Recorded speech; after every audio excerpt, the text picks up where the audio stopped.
Hello my YouTube family, কেমন আছো তোমরা সবাই? আশা করছি তোমরা সবাই খুব ভালো আছো আর আমিও খুব ভালো আছি।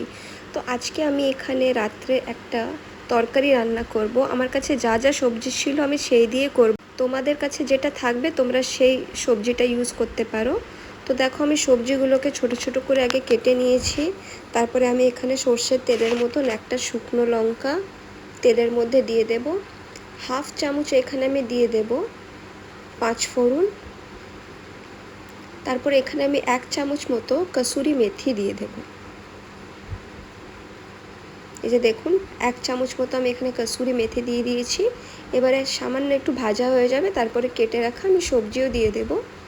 আপনাদের কাছে যা সবজি আছে আপনারা ওই সবজি দিয়ে করতে পারেন, যেটা আপনাদের পছন্দ আর কি, সেই সবজি আপনারা নিয়ে নিতে পারেন।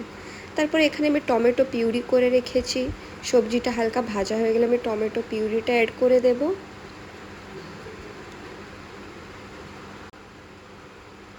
তারপরে গুঁড়ো মশলা দিয়ে দেব, হলুদ গুঁড়ো দিয়ে দেব,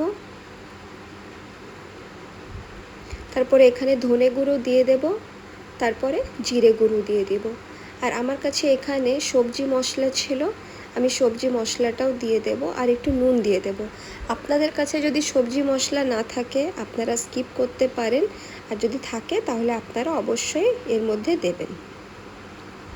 এবার ভালো করে একটু কষিয়ে নেব। তারপরে এখানে জল দিয়ে আমি লো ফ্লেমে রেখে ঢাকা দিয়ে দেব।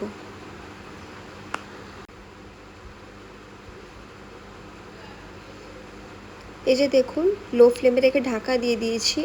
এবারে এখানে শুকনো কড়াইয়ে আমি 1 চামচ মতো মুগ ডাল নিয়ে নিয়েছি। ভালো করে আমি এটা মুগ ডালটাকে রোস্ট করে নেব, ভালো করে ভেজে নেব, কাঁচা গন্ধটা যাতে না থাকে। একটু লাল লাল করে এটা ভেজে নেব। এই যে দেখুন, ভাজা হয়ে গেছে। গ্যাসের ফ্লেমটাকে আমি অফ করে দেব। এবারে আমি এই ডালটাকে বেটে নেব। আপনারা মিক্সি জারের মধ্যে নিয়েও বাটতে পারেন, আমি এখানে শিলনোড়া ইউজ করেছি। শিলনোড়াতে বেটে নেব। এবার এটা বাটা হয়ে গেছে। তারপরে আমি সে সবজিটার মধ্যে আমি দিয়ে দেব। আমি সবটাই দিয়ে দেব এখানে। এটা আগে দিতে হবে ডালটা, যখন এখানে জলটা ফুটে আসবে তখনই এখানে ডালটা দিতে হবে, এটা নামানোর আগে দিলে হবে না। আবারও লো ফ্লেমে রেখে আমি ঢাকা দিয়ে দিয়েছিলাম, এখানে আমি দেখাতে পারিনি। ঢাকা দিয়ে দেওয়ার পর আমার এখানে কমপ্লিট হয়ে গেছে, এই যে দেখুন।